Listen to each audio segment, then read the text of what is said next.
नमस्कार, आप देख रहे हैं न्यूज विंग। दिन भर की बड़ी खबरों के साथ मैं हूं कीर्ति तिवारी। खबरों की शुरुआत करते हैं। राज्य में कोरोना के मामले कम होते देख अब सरकार की तरफ से छूट बढ़ाई जा रही है। शुक्रवार को हुई आपदा प्रबंधन की बैठक में सरकार की तरफ से कुछ फैसले लिए गए। सबसे अहम फैसला यह लिया गया कि अब रात 8 बजे के बाद भी सभी तरह की दुकानें जो है वो खुली रहेंगी। झारखंड में लॉकडाउन पूरी तरह से खत्म किया गया है। रात 8 बजे से सुबह 6 बजे तक की पाबंदी खत्म की गई है। सभी पार्क, शिक्षण संस्थान खोले जाएंगे। स्कूलों को भी खोला जाएगा। कक्षा 1 से सभी कक्षा में अब जो है पढ़ाई सुचारू रूप से होगी। आपदा प्रबंधन की बैठक आहूत की गई माननीय मुख्यमंत्री जी के नेतृत्व में, जिसमें उपाध्यक्ष के रूप में हम मौजूद थे। उसमें हमारे चीफ सेक्रेटरी साहब, होम सेक्रेटरी साहब, सभी विभाग के प्रधान सचिव, आपदा सचिव आदि सभी बड़े अधिकारी मौजूद थे। उसमें कई एक निर्णय लिए गए हैं। एक तो जो 7 जिले में हम लोगों ने प्रथम कक्षा से 9 कक्षा तक प्रतिबंध लगाया था, वो सातों जिलों को हमने जो है प्रतिबंध से मुक्त कर दिया है। अब कक्षा 1 से लेके सभी कक्षाओं की पढ़ाई होगी और 7 मार्च से ये स्कूल खोले जाएंगे और मार्च महीना तक इसमें ऑफलाइन की पढ़ाई नहीं होगी। ऑफलाइन की मतलब परीक्षा नहीं होगी, ठीक है।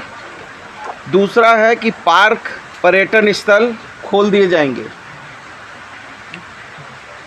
तीसरा है कि जितने हमारे स्विमिंग पूल वगैरह है वो सारे खोल दिए जाएंगे और रात 8 बजे का जो बंद का प्रतिबंध था उसको मुक्त कर दिया गया है।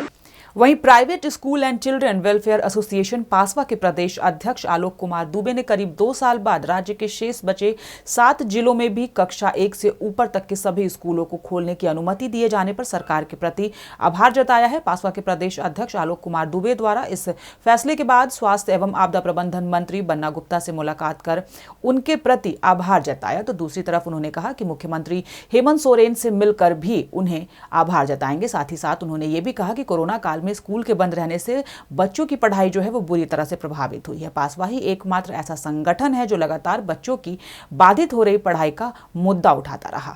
2 वर्ष से बंद पड़े स्कूलों को 100% के साथ आज राज्य सरकार ने खोलने का फैसला लिया है। प्रदेश पासवा की ओर से मैं माननीय मुख्यमंत्री जी का, मैं माननीय शिक्षा मंत्री जी का, माननीय वित्त मंत्री जी का और माननीय आपदा प्रबंधन मंत्री जी का धन्यवाद करता हूं, आभार प्रकट करता हूं। पिछले 2 वर्षों से निजी विद्यालय हो या सरकारी विद्यालय, स्कूलों के बंद रहने से बच्चों की मानसिकता कुंठ पड़ गई थी।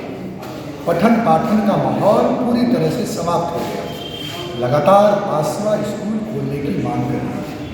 वहीं झारखंड प्रदेश आंगनबाड़ी वर्कर्स यूनियन के बैनर तले आंगनबाड़ी सेविका सहायिका संघ ने 6 सूत्री मांगों को लेकर समाहरणालय के समक्ष धरना प्रदर्शन किया। इस कार्यक्रम में जिले भर की सेविका सहायिकाएं जो है वो शामिल हुई। प्रदर्शन कर रही सेविका सहायिका ने कहा कि सरकार हम सबों के साथ भेदभाव की नीति अपना रही है।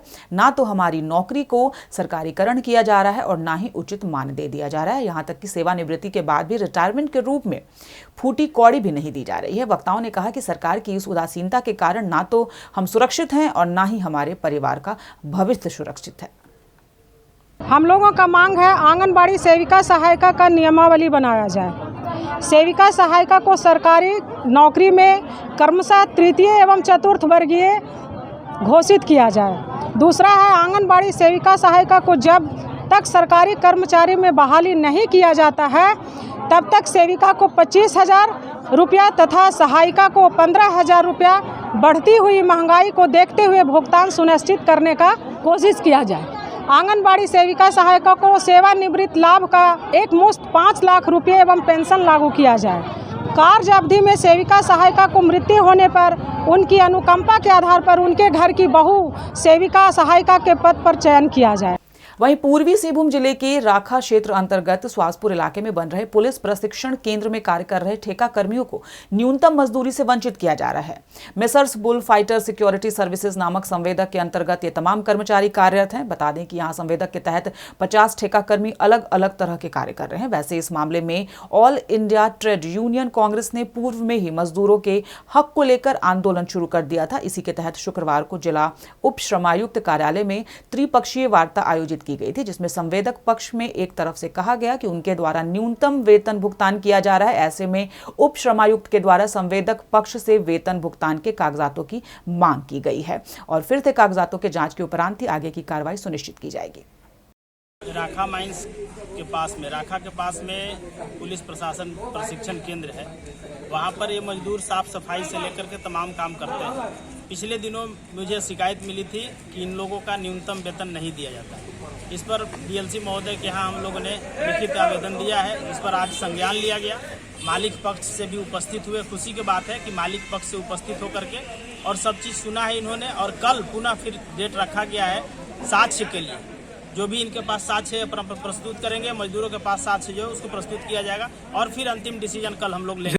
अब बात करेंगे सरायकेला जिले की। सरायकेला जिले के आदित्यपुर थाना अंतर्गत RIT मोड़ के समीप नाइट शिफ्ट ड्यूटी से लौट रहे मजदूर से अज्ञात अपराधियों ने भुजाली से हमला कर पर्स और मोबाइल लूट लिया। मजदूर का नाम राजेश पात्रो है और वह जमशेदपुर के सिपोडोरा का रहने वाला है। जानकारी देते हुए मजदूर ने बताया कि वह सोखी इंजीनियरिंग में काम करता है। आज सुबह नाइट शिफ्ट समाप्त कर RIT मोड़ से ऑटो पकड़ने के लिए वहां पहुंचा ही था कि 2 युवक वहां आ धमके और जबरन पैसे की मांग करने लगे। नहीं देने पर मारपीट शुरू कर दी। मोबाइल छीनने की कोशिश करने लगे। जब विरोध जताया तो 10-12 युवक आ गए और भुजाली से मारकर उसे घायल कर दिया। मामले की जानकारी मिलते ही पुलिस भी वहां पहुंची और छानबीन में जुट गई। सोखी में मैं ड्यूटी करता हूं। मैं नाइट ड्यूटी करके निकला, ऑटो पे बैठने जा रहा था।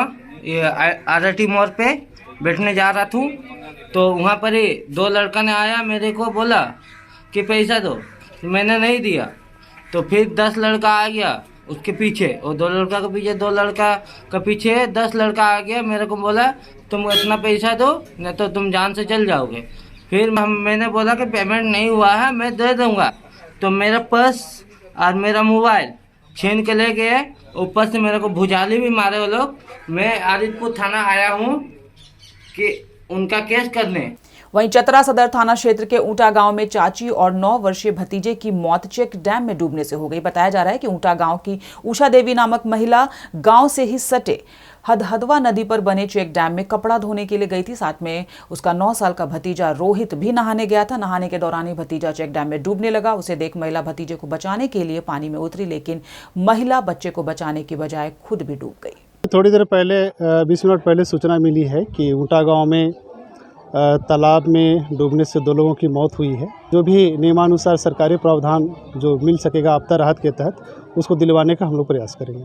वहीं झारखंड सरकार की ओर से राज्य भर के सरकारी स्कूलों की छात्राओं को आत्मरक्षा के लिए ट्रेनिंग देने की योजना की शुरुआत हो गई है। जमशेदपुर के सरकारी स्कूलों की छात्राओं की इसके प्रशिक्षण का जिम्मा Jharkhand martial arts training centre को दिया गया है। इसी क्रम में मानगो दाई गुट्टू झंडा सिंह मध्य विद्यालय की छात्राओं के लिए 12 दिवसीय विशेष प्रशिक्षण कैंप का आयोजन किया गया, जहाँ छात्राओं को आत्मरक्षा के गुर सिखाए जा रहे हैं। मेरा मेन मोटो है यहाँ पे जो छोटे छोटे बच्चे लोग हैं उनको सेल्फ डिफेंस, अपना सुरक्षा करना सिखाना कि कहाँ मारने से उनको, अगर उनके प्रति कोई गंदी नज़र या बुरी हाथ डाले कोई भी, उनको अपना डिफेंस कैसे करना, अपना सुरक्षा कैसे करना है, कहाँ वीक पॉइंट है जहाँ मारने से उसको चोट लगेगा, वही मैं बच्चे लोगों को सिखा रही हूँ। तो इस बुलेटिन में फिलहाल इतना ही। खबरों पर अपनी अपडेट और नजर बनाए रखने के लिए देखते रहिए news wing TV. Giridih is a small place and we have like very less facilities in terms of education and this kind of infrastructure. It came to our mind that basically there should be good opportunities for the students of Giridih, those who are leaving the town and going outside for studies, their higher studies and their education. I wanted my son to start with the coding classes, so I researched it online. I got through all the reviews and everything. Then I got in touch with the White Hat representatives and I was very happy with the progress and all how he was doing. So then I thought that why not to implement it in our school so that all the students are able to learn this thing. I started coding because we can make our thoughts real. We can interact with the computer. White Hat Junior is helping me to create a web browser. And I think on this part, White Hat is actually leading, on this coding platform. It is definitely a very good platform and one should implement in every school.